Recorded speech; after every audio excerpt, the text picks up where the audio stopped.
Hello and welcome to Winterberg in Germany for the second heat of the fourth Wiesmann FIBT two-man bobsled World Cup race of the season.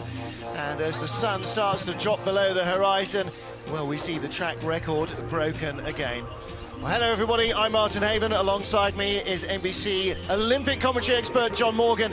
John, we saw the track record decimated by first heat leader Bert Hefty earlier today. Yeah, but this was shocking, the first heat. Max Ard, one of the favorites in the race, he started too early, like 30 seconds too early. He was disqualified. Never seen that happen from a top team like Germany #1. But here's what can happen on this track. It's an easy track to get down, but sometimes a mistake down 11 and 12 and you can come through in your helmets. Thomas Vorschutz, Kevin Kuska, Germany #1. He started 11th, didn't have the fresh ice to work with, didn't have good speed down the track. Vorschutz won both events here last year, and he sits in 4th place. Now Jesse Lumsden and pilot Lyndon Rush from Canada, they started early, they came down, broke the track record. 3rd place out of the first run, they're in medal position, but Alexander Zubka, Dmitry Trukhanov from Russia. Zubka, not great results in two-man so far this year, but on this day, he broke the track record. And he's in 2nd place, but then starting later on, he had him. Thomas Lamparter from Switzerland. Great start. And Lamparter and Hefty, who have been not on the North American Tour, came out and they broke the track record and they lead after run 1. Well, confirmation of that result after the first of our 2 heats. Bert Hefty leading Alexander Zubkov by 1800ths. Lyndon Rush lies 3rd from Vorschutz. Stephen Hulcom, who's won all 3 two-man World Cup races in the North American swing, he lies in 5th position. Well, 20 sleds go through from our 27 original starters into the second heat. We cut nearly a third of the field, and they start with Poland's Dawid Kupczyk as they go last to fast, 20 down to 1. Well, the athletes warming up in the car park and the road beside the track at the top. It's a nice afternoon. It's been clear all day after snow in training. The ice is very fast and highly polished. That's what has caused a few upsets in the field. But as ever, the most experienced pilots, John Morgan, they're going to make the best of it because they're best placed to react to changing conditions. You don't ever see conditions like this in Winterberg. Usually it's raining, a lot of high moisture in the air. The track becomes very affected by Mother Nature, but today it's a picture-perfect tourism day. I've seen about 5 of these in 30 years. Dawid Kupczyk will be the first of the 20 sleds. Bert Hefty will be the last. Now, in the women's race, we saw Kaylee Humphries of Canada come from 3rd to win it ahead of America and Germany. Can history repeat? Well, there's an awful lot of fans here from Germany, of course, and from the Netherlands across Europe. We'll have to wait and see what the results bring for us. To get our second heat underway here in Winterberg, Dawid Kupczyk and Marcin Navarra of Poland. They are exactly a minute off the lead of the race. Their target will be the sled in front of them, the Dutch, led by Edwin van Kalken.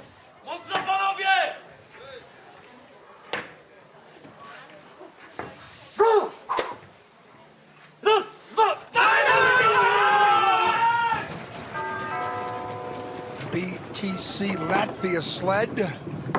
Look at the runner tips. Kupczyk was not on the North American Tour. And with the start time deficiency, 62.5 kilometers. Now use that as a barometer. That speed at the start is such an important number on this track. Up here, uphill section, can't make any mistakes. Now a curve 4 starts to drop off. Quick counter curve now into the Kreisel curve. Look at the speed going in, 94.5 kilometers, which is about 58.7 miles an hour. Curve 9, this is the pivotal part of the track right there. 100.1 kilometers. You'll see the best sleds 102. Kupczyk with good line, very experienced pilot. 131.6, pretty quick. 81.8 miles an hour. Threw it down 56.19, Martin. That's 2,200s better. Well, that is a big improvement, and when you see that, you immediately ask yourself, was he just poor in the first heat and good in the second heat, or is the track speeding up as the sun drops and the temperature goes with it? Yeah, the temperature's definitely got to change the ice here, because the sun's going down. It's been bright sun all day. Look at these lines. He was very smooth. Very good lines, but his nemesis is a very deficient start time. 5:33. We're going to see the top sled start 5:11, 5:12, 2/10 better. That's an eternity of time in bobsled. Well, I want to bet you that Kupchik moves up, because I think Edwin Hulcom of the Netherlands is going to struggle. He pulled a hamstring in Whistler 2 weeks ago, and we saw him take about 6 steps before hobbling into the bobsled in the first heat. And that's just to break the inertia. Can't believe he's even trying this. Now watch, this is a 6'6" guy, powerful, and now watch him just take a couple sleds, a couple steps and jump in. This is painful to watch. You can see he's just jogging. Puts a lot of pressure on his brake. So they started 5:42 in the first heat, 5:43 in the second. But it was such a good second slide by Kupchik. I think that he's in trouble here on Hulcom. Yeah, and he had a 10th kilometer speed deficiency on Kupchik. Here's the uphill section. No mistakes allowed here. Look at him here. It's good. 4, 5. I mean, he's got the equipment. Only 3 down. Better speed than Kupchik right there. Yes, he does. This is the slingshot effect of the Kreisel. The good lines there. So wounded Edwin Van Cocker doesn't have speed there, though. Boy. Long way down. Yeah, he's 2 kilometers, a kilometer and a half back there, so he's going to fall down. He'll fall back here for sure. Kupchik 1:31 at the bottom, 1:31.6, 1:31.0. It'll be close, but not close enough. Yeah, very perplexed. He was coming back, only 300s down, going into Kreisel. Good speed in the entrance to Kreisel, but the speed out of Kreisel is where he might have faltered. Looks like he had to have a big steer somewhere coming into the Kreisel, perhaps, maybe a skid we didn't quite catch. Second place, but you know, he's got to finish, got to get points. Yeah, he's... That keeps your ranking up. Look at him get out of the sled. This is painful. I mean, all he can, you know, hamstrings, they don't grow back. Look at him. I would think it's his right hamstring the way he's coming down here. Look at, see the way he jumps in? That's got to be painful to do that. You know, hamstrings, you notice your hamstring. That doesn't go away. Absolutely. How old's he? 34, 33 years old now? You know, when you're 23, maybe. It is David Kupchik who leads for Poland. Next up, John Jackson of Great Britain. Disappointing first run to be down in 18th spot. They're trying to move up towards the top 10. He had a great North American tour. John Jackson is one of the most impressive athletes from how he did on the North American tour. He really improved from the previous year, but 5:29 start, pretty much what he had in the first run. 62.9 kilometers is a good speed. There's no way he can have as bad a heat as he had in the first run. Well, he's already about 3 mistakes not in this run that were in the first run. Yeah. Pretty good there. Got away with getting in 4 without tapping before the take-on. He's accelerating away, 94.7 is the best speed. Ooh, a little up and down there in the take-on. He's going to need 100 kilometers plus to challenge. Doesn't have it, but he's got enough money in the bank, time in the bank. Yeah, but the speed's ebbing away in his Hildebrand sled. That's not what you want. He's 1:31 and change. 1:32 is there we go. That's he's found it on the bottom. Very strange. Look at that. 20. He accelerated away in the bottom. So obviously, curve 9 down, he let the sled motor, which it does. It goes from about 55 to 80 in about 150 meters on the bottom part of this track. It gets quick out of curve 9. Well, that was a much better run. That was a full 1/3 of a second better than his first heat. If he'd done that in heat 1, he'd have been in the top 10. Look at the finish. Look at the helmets. Perfectly lined up. The British need a flag on that sled, though. But look at the speed difference. Half a kilometer. In bobsledding, doesn't sound like much. But when you're dealing with hundreds of seconds, it's a lot. Actually, you know what? 56.02 slide he's just done would have left him 7th in the first heat, which is exactly where he hoped to be. You try to tell me we're going to see track records again? Well, either that or he tidied up an awful lot of detritus from Heat 1. Well, next up, Russia 2, Dmitry Abramovich with Sergei Prudnikov. And he's the third of our Russian sleds. Resets, ready to go. Abramovich, I think he won the Junior World Championship about 4 years ago. He was pushing Zubkov in 2007 and 8. And then he just sort of got, I think he got injured after the 2010 games, 2010-11, and we didn't see him at all last year. He toiled a little bit at the Open Cup. This is we didn't see him in North America. But he was the guy with a lot of promise. Look at his eyes. I mean, he's barely got his head above that cowling, and them eyes. You see any part of that lower part of the helmet, you have a bad aerodynamic profile. Abramovich is locked in, very, very proficient. For losing speed though, John. 99.9, same as the Brits. This could end up being a tie. Well, the Brits got a big speed at the bottom, 132 and change, 80+ miles an hour. It's still the 100. Look at the speed.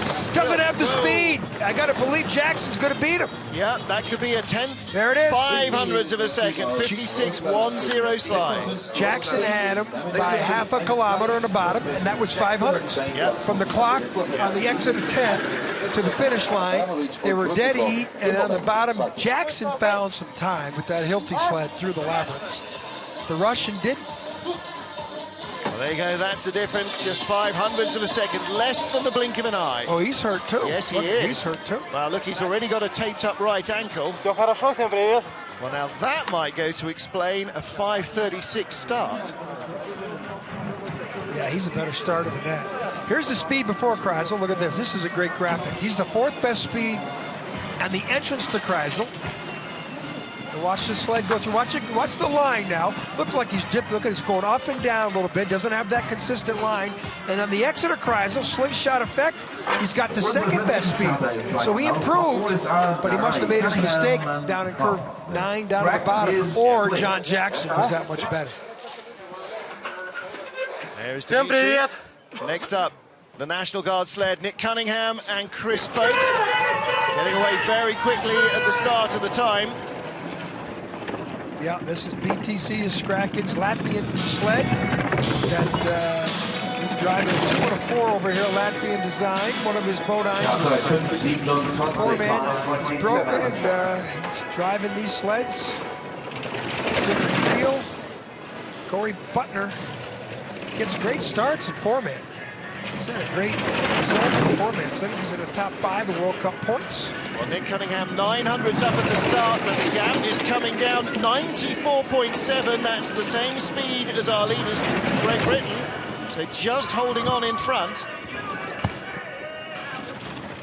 700s now, he's starting to turn the tables. 100.3, better speed. Good lines, better lines. Remember, he almost crashed in the first run. -8, 132.2, that's good speed. He should maintain his placing. It'll be out to about, oh, so only 700s. Wow, close racing. So it's Nick Cunningham who takes the lead for the USA. His break with Chris Folk, also a National Guardsman. He was on Johnny Napier's sled at the 2010 games. Nick Cunningham from Boise State, from Monterey, California. He's a rodeo rider, bull rider. He's also a decathlete at Boise State. Look at the power. Look at Folk's head position. Locked right in on his shoulders, nothing back and forth. His head's barely higher than his hips. Chris Folk, very, very good technique. Cunningham's a good athlete, again, decathlete out of Boise State.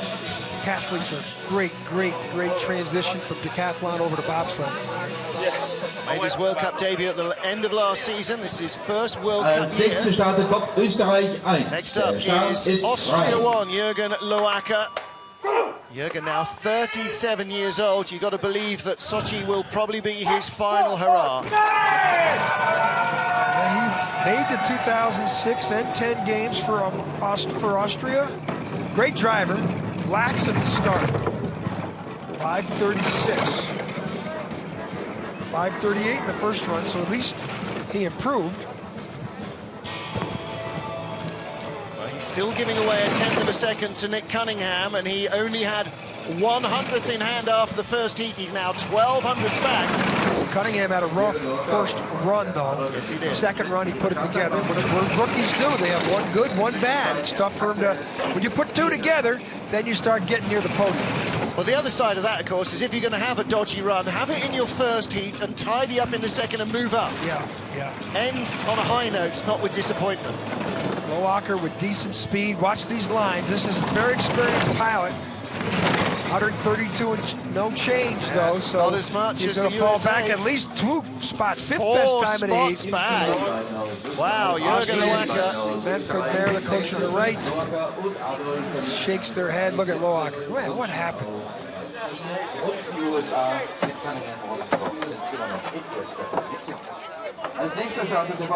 Sometimes you get to the bottom of the track, you just don't know what happened. Yeah. Let him shake his head. Well, I think he knows what happened. Just too many mistakes. This is a fairly straightforward track. It's one they used to teach the juniors on.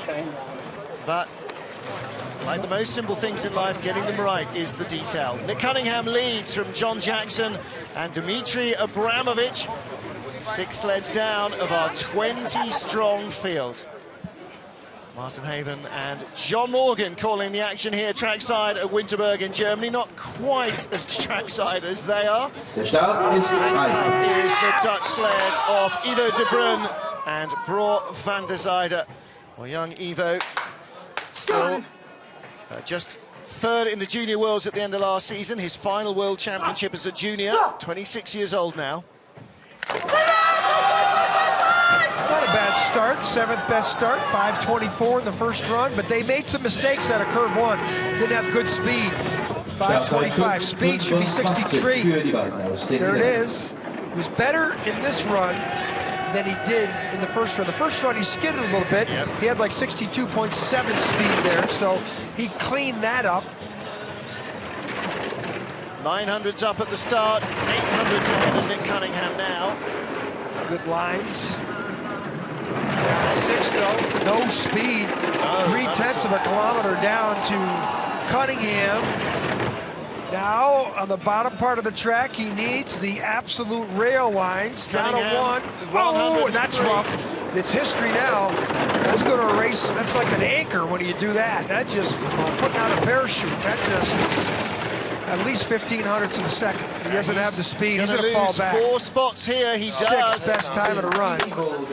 So Nicola Minicello, the coach of the Dutch team, look on. His mistake, he had a chance till curve 9.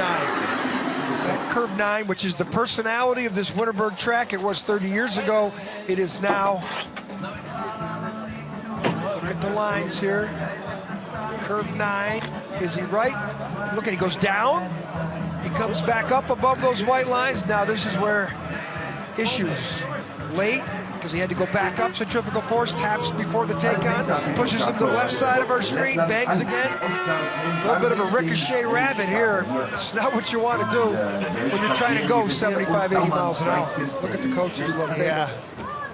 Nikki Minicello, former women's world champion as a driver. And of course, she started her career as a brakewoman as well. There's Bro. He is a big Bro lad as well. Now, a pair of big Bro lads here. Oscars Melbardis and Damas Driskins. Fastest starters in the field. Only 13th at the bottom, from 1st at the top, though. Same thing, he made a mistake out of curve 1. He's going to probably have a 5:12, 5:11 start. It's the same thing, skid. 5:12, 62.9, 63.5. He's 1 kilometer better than the first run, so he did not make the start. Now, this guy with that start has got a chance to come down and put himself, move up 5 or 6 spots. This is what you do in World Cup bobsledding when you're just a rookie or second year on tour. You have 1 good heat, 1 bad heat. But as you said before, you want to have a good second heat and move up. Melbardis, he's going to do 4/10 up. Yeah, but you know, the curve 9 is looming right here. Low, high, gets through there. Had to hold it off. That will have stunted his progress a little. Yeah, look, steering. Lost a 10. Yeah, doesn't have that 132 speed. He's the leader. He's definitely the leader. He's not going to move that far up, though. 55.85 slide. Quarter of a second better than Nick Cunningham. John, a lot of that came from the first heat, though. He's 3,400s better than the first heat. And that was all relative. Curve one, he made the mistake in the first heat, around the first curve, sideways, lost the speed, and he had 62.5 speed in the first run at curve one, 63.5 second run. There's an eternity of difference there. Here's the 9. Watch him, look at the sled dive down, waver, goes back up. That's not the optimal line through curve 9. Here, a lot of steering, but he gets through there. But you get through there, that much steering, you're scraping off valuable hundreds. There's Dalmas Driskins. There is Oscar's Melbardis. Labeling Beat Hefty as the single biggest push monster on the planet. Now then, this is our World Cup rookie for Russia, Alexei Stulnev, with Alexei Pushkarev behind him. Stulnev, his wife, slides for the Russian women's team, and it's the first time we've seen him as a World Cup racer. 5:26 getaway. Speed, not bad, 63.1, considering he had a 26 start. That's not bad. Melbardis, 63.5, but he had a 1400s better start. But he's 1800s back of Melbardis. That'll probably continue to diminish, run away from 18 to 21. He's still bleeding time. And unless he finds a way to get into 101 speed, a high 100-kilometer speed, which is about 62 miles an hour. It's not bad, 61.9. But, you know, he's doing great stuff on the bottom part of the track, but he's running out of track time. He's got better speed. Look at that, up and down there. He's going to fall back one spot. Well, again, that was a real rookie ride, wasn't it? Lots of steering going on, but he got it down safely, and he is ahead of his more experienced teammate Dmitry Abramovich by 4 spots. So Russia 3 puts one over on Russia 2. Russia 1, Alexander Zubkov, still a little way to go to catch him, though. Start, you know, you don't start times 5:26, not bad. Well, first time out on the World Cup Tour, he knows what to do in front of the camera. Yeah. Look at this, up and down in the finish. Look, he comes way down, and he's going uphill here. So this is not what you want, going uphill. You're going from about 80 miles an hour, and you slow down a couple miles an hour. You don't want to slow down more. I think he's been watching this. USA 2, der Start ist frei. Maybe the single best rookie reaction to camera I think I've ever seen. Corey Butner and Johnny Quinn next up in the USA 2 sled. Corey Butner, 30 years old, Californian boy, high school basketball player. See the routes people take into bobsleigh, no predicting. Quinn's a football player. Played in the CFL. He's a Bluegrass guy, a Kentucky guy. Vorgestanden Corey Butner, Johnny Quinn in der amerikanischen Crew USA 2. 62.7, not very good speed. That's their load and their start time. But boy, that's going to be tough. He's 3/4 down, not only to the speed and time to the Russians and Latvian sled. Corey needs to be perfect. Well, Corey, like teammate Nick Cunningham, first time in Europe, John, so they are learning these tracks really rapidly. That's an understatement. You know, that's good speed, though. 100.5 there. A little late. Skid 10. Sled a little late there. And late here. Watch out. He carves out there. Coming back. Best speed. Good speed. I don't know if he's going to catch him. It's quick. 800s. Oh, 55.99, the same as Alexei Stulnev, not quite enough to stay in front of Oscar's Melbardis of Latvia. Good second run from Melbardis. Again, what he did in this second heat would have left him 5th in the first heat, and that's where he should be off his starts. into 9. Look at him. Not bad. Pretty consistent. He tries this. He comes out flat quickly. Watch him just tap this wall there. Pushes him over to the left side of our screen into the middle of the curve. Oh, is that another athlete who's feeling something tighten up? Looks like a groin. He does not need a groin strain. 1 week to go before there's any rest. Oskar Melbardis leads from Corey Butner and Alexei Stulnev. 10 still to come here in Winterberg. Winterberg schafft den dritten Platz, einen hervorragenden dritten Platz in diesem Weltcuprennen. Vor Alex Gaff, der Kanadierin, und vor Tatjana Hüfner, die letztlich Fünfte wird. Und auch bei den Doppelsitzern gab es einen deutschen Erfolg. Tobias Wendel und Tobias Arlt, die beiden Tobis vom Königssee, haben hier das Rennen gewonnen vor den Österreichern Benz und Fischler und Eggert und Benneken ebenfalls aus dem deutschen Team. Und nicht zu vergessen, der Freudenberger Robin Goike und David Gamm aus Winterberg. Sie schafften den 10. Platz im Weltcup Doppelsitzer Rodeln in Altenberg. Das war ein kurzer Blick hinüber ins Erzgebirge vom Hochsauerland aus. Wir konzentrieren uns nun auf die letzten 10, die die Entscheidung bringen in der Bob-Disziplin Zweierbob der Herren um den Sieg und die Platzierung hier beim Fiesmann FIBT Weltcup an der Kappe in Winterberg. In wenigen Momenten geht's weiter.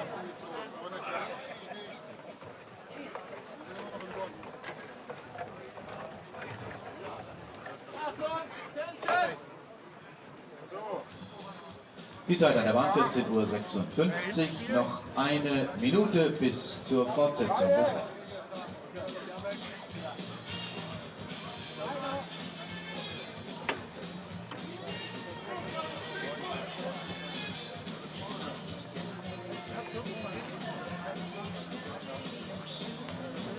Warte, rüber wieder. 3 Stück. Ja, ich hab's gewogen. Nein, am Handy. So, am Handy anrufen.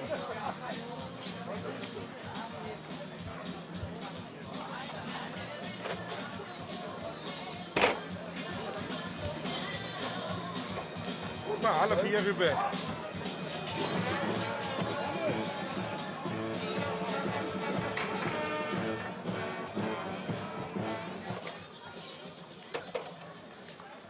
Die nächsten Starter, Kanada. Welcome back. Winterberg in Germany, top of the track is Canada 2, Chris Spring. 10 sleds to go here to decide the medals for this 4th FIBT Wiesmann World Cup in the 2-man bobsled. 3 Canadian sleds here in the top 10. Spring, Justin Cripps, and Lyndon Rush will be challenging for the medals. Speed in the left, 62 high, 63 flat. That's very achievable goal, and he did it. That's what you want to do, is have a decent start, then the most magical 63 speed. That'll give you a chance. And the next part of the track, it's slow, no mistakes allowed until it'll start at about here. 1800s down, that's decent speed. But he can catch Melbardis down here on the bottom with a good line. Latvians are in the lead at the bottom, that's good speed. He's down to 16. Yeah, he's gonna really have to lower it. Yeah, he's gonna need 132. Coming back to 12. Decent speed. He's just running out of track. So I think Melbardis picked up somebody else. No. 11 hundredths of a second. Melbardis has moved up 4 spots. So Melbardis into the top 10 after finishing 13th in the first heat. I bet you Melbardis has the top 5 or 6 time in this run. Even though starting where he did. Because these other guys are coming down, they're going to have a lot more chewed up track than Melbardis did to work with. Well, that is very true. Chris Spring off a great result in Whistler, but disappointing here in Winterberg. Well, he won the bronze medal in 4-man. Of course, these are good lines. He got on that take on a little early, bumped him over in the middle. Chris Spring. Well, still fighting back to fitness after that big crash in Altenburg last autumn. Next up, Simone Bertazzo, who was the first sled on the ice this morning. Francesco Costa, his brakeman. There's your leaders on the right. Oskar Melbardis on the left, his brakeman, Dauman Striskins. Living in the leader's box. Yeah. It's not a bad sound, huh? Simone Bertazzo, Francisco Costa. Sled built by Bertazzo. I mean, That's what he's turned into late in his career. Takes parts from a bunch of different sleds, puts things together on his own terms. And the successful Italian pilot before him, Gunther Huber, used to do the same thing. Of course, he's from the Cortina area, the hotbed of sliding. There's so many great Italian bobsledders. You know, when you get to the stage of his career where you can build your own sled, that tells you how good of a pilot you are and how knowledgeable you are about the sport. Drifting away, though, from our leader, Melbardis. Coming back. 99.8, not as quick as Melbardis. Bottom part of the track, he could save this with any kind of 132 speed. No, doesn't have it. This is going to be right to 2 or 300s, though, to the red. 4. 56.03 slide, 56.05 in his first heat, so very consistent indeed, John Morgan. The difference is that Melbardis was just hopeless in the first run, much better in the second. Yeah, he was sleepless in Seattle in the first run. With that type of start, he should have been up top 5 or 6. Bertazzo just can't compete at the 50 meters here. You know, the 375 little 16th of an inch spikes that give you the grip to go across the ice. Special made shoes by Adidas. In and down. Look at the brakeman. Cat-like movement. See that little left and right? I mean, I think you don't even want to do that. So many of these guys have got big, wide shoulders. Yeah. Look at them. I mean, look at the width of these guys. They're almost twice the width of the sled. Als nächster startet Canada 3. From the Sochi track here, scoping out the way things work. And at the top of the ice, Justin Cripps with World Cup rookie Samuel Giguère from Quebec. Only flew in this week to join the tour. 4th best start in the first run. Yeah, he's a good add to this Cripps Canada 3 sled. 5:19 start in the first run. But let's see him get through the first curve. Oh, there's a rookie. Wow, just tripped on the back of the sled. See if it cost him. 63 did not cost him. I don't think that cost him. It'll cost him in the long run, but I don't know if that cost him. Not as much as if Giguère had not got in the sled, because that's a disqualification. Yeah. But that clock, speed clock, comes in after that first curve.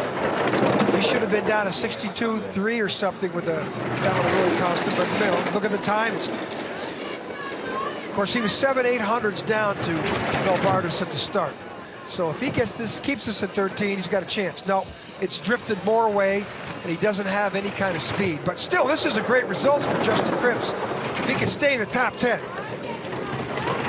He's sixth at the moment, but there are still 7 sleds to come. This is going really badly for Justin Cripps, I'm afraid. 10th best time of the run. Wow. That's a rookie thing, man. You got one good heat, one bad heat. When Justin puts 2 together like the first heat, he'll be in the top 10 on a consistent basis. Do you know what? I didn't notice before that he slides in goggles as well, a la Pierre Ludus, but look at his brakeman, Samuel. Yeah, just must have caught his toes coming in. Watch the man on the left of your screen as he loads in. A lot of left to right motion. That's a mistake as he gets his power step. Doesn't get in. No, see he dove in. I don't think his feet slowed him down. I don't think he hit the ice, but that definitely had to take some momentum out. Yeah. Look at the reaction. I know. I've not seen a 2-man brakeman almost go in on his head. Wow. Samuel, man, welcome to the World Cup. Everybody makes mistakes. That's a good result for Justin Cripps. No kidding. Manny Mahata next up with Christian Poser. Only 7th in the first heat. Never seen German pilots have the 16th best start time in the first run. I'm just really perplexed why Manny Mahata's got such. Now that's better, 5:27. In the first run, he was 5:32. So that's better, but still suspect. Really, you know, we saw that in the women's race with Kiriasis and Martini finishing 8th and 9th. That's Kiriasis' worst finish of her life. And on a German track. On her German track. She lives in town here. And then in the first heat, we had a German sled disqualified, Max Arndt. Yeah, so this is not a good home cooking day for the Germans on the first trip to the first venue in North America. Mahata here Dead heat, speed, 131.6. I don't know if that's enough speed. It's going to go right to the 100th of a second. Well, he just squeezes it in front. That's lesser Yarvol and more, oh my goodness, that Look was at this, close. the glasses on. Mahara, he's the only guy in the field that has glasses on underneath that visor.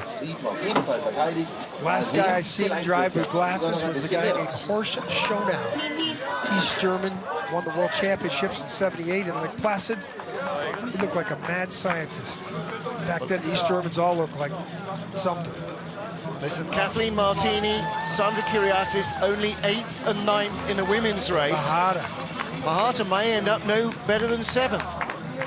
These are good lines. Yeah. Look at the speed, 7th best speed. Now the speed. Behind John Jackson of Great Britain. You know, this is well, Germany in they went early. Winterberg. They went early. The track's cut up. I don't think we're going to see any other great speeds. I think the track's given up enough. I'm not sure I want to agree with you on that yet. Here's a guy did pretty good. Yeah, now he punched above his weight in the first heat, no question. 6th spot after the first heat. This is a really good chance for him to consolidate a top 6 finish here. 15th best start of the first run of 5:30. He should improve. The Swiss have always done good on this track. In fact, their teammate, Hefty, leads. Oh, that's the end of it. Forget it. So now the question is, how many sleds is he going to drop? 61.6, 2 kilometers down. Well, it wasn't too many years ago. The Swiss had a 1-2 here. Gregor Baumann second, Bert Hefty first. Both crashed out of the final corner to go 1-2. Yeah, that's what. Not much chance of that happening today, I don't think. No, he's going to fall. Well, he's a quarter second back already. 4 or 5 places, maybe 6 places. Yeah. So he's the 14th sled. How many sleds? He's the 13th sled down. He could have the 12th best time in the heat, fall 7 places, and then you might see his helmet go flying here at the end too. That's what that curve 1 can do to you. He's now hitting everything in sight. It's completely rattled him, and he may not make it in one piece. Good speed, though. Good speed, considering what he did up there in the first curve. But 14th best time of the run, like I said it would be. Yeah. He drops 8 places, and if you can describe a bad second run, that's it. That's as poor as you can do. And you know, there's another example of a rookie pilot. You can't put 2 heats together. One good one, which he did, and then one terrible one. An average heat there would have left him in the top 10.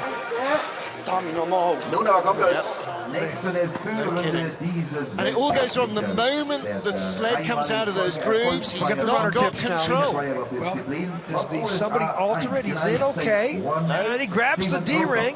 He's not got control. He must have grabbed the left one first or Didn't something. steer. The runner tips didn't move. The sled just jerked sideways. And Eric Allard, the coach, the former French World Championship medalist here in 1995, now coaching the Swiss. Manuel Mahara leads. Stephen Hulcom is at the top of the track. Kurt Tomasevich have been unbeaten this season in the 2-man. In fact, with Stephen Langton and Tomasevich, Hulcom has won all 3 races this year. But he lies in 5th position. 9th best start time of the first run, 5:26. I got to believe they're going to improve that. Dead straight, 5:22. 400's better. Speed, 63 flat. Ooh, I thought it'd be better than that. 60. Yeah. Hulcom, I don't think, is worried about keeping his place. And Hulcom needs to. He knows he's got to throw a perfect run down here to have a chance to, any chance to move on to a medal. He didn't lose too many heats, 6 heats in North America. He had 5 of the best heats, and only one of his teammates beat him. Corey Butler beat him in 1 heat. It's 3 straight gold medals in North America. Now he's losing time back. Same type of line that he had in the first run. He flopped off 9, didn't steer. He's 132 at the bottom. Down to 16. 132 change, top good speed. He's flying. 1400s, he still lost time. The Hearts was really clearing at the track. 55.98 in the first, the second run. 55.85 in the second run. 1300s. Slower than his first. Yeah, a lot of people are going quicker. Yeah. But he's the World Cup leader, and he'll leave here as the World Cup leader. Yeah. Because the three guys in front of him aren't the people who's worried about. Yeah, especially if Bert Hefty wins this one, as he may yet do. Holcomb. Curve 9 here. A little high. Well, that's a pretty good, consistent line around that curve. Climbs a little bit there. Watch him flop off. Watch the way the sled flops off the exit here. Not steering. He's not steering away. I'll just take what the corner gives me. Come straight into the take-on. He had the lines he wanted. Good lines. Stephen Holcomb leads. Doesn't look overjoyed. He doesn't think that was a gold medal performance. What about Thomas Florschutz and Kevin Kuska of Germany then? Kuska, the man mountain, is black, and Florschutz seems to be fit again.